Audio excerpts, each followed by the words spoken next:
વડાપ્રધાન નરેન્દ્ર મોદીએ ઝારખંડના જમશેદપુરમાં એક જાહેર સભાને સંબોધતા રાજ્યની જેએમએમ સરકાર પર આકરા પ્રહાર કર્યા હતા। સભાને સંબોધન કરતા વડાપ્રધાન મોદીએ ઝારખંડમાં ઘૂસણખોરોનો મુદ્દો ખૂબ મોટો હોવાની વાત જણાવી। આ પહેલા ખરાબ હવામાનના કારણે વડાપ્રધાન નરેન્દ્ર મોદી સમયસર જમશેદપુર જઈ શક્યા નહોતા, જેના કારણે તેમનો રોડ શો રદ થયો હતો। વડાપ્રધાને રાંચીથી જ વંદે ભારત ટ્રેનને લીલી ઝંડી બતાવી। આ પછી તેઓ જમશેદપુર પહોંચ્યા અને જનસભાને સંબોધિત કરી।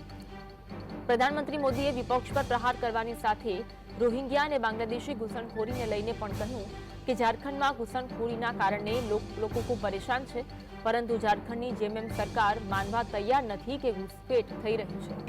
वधुमां वडाप्रधान मोदीए कह्युं कि झारखंड में रोहिंग्या और बांग्लादेशी लोको घुसणखोरी करी पहोंची रह्या छे अने झारखंडनी सरकार ते लोकोनी साथे ऊभी छे।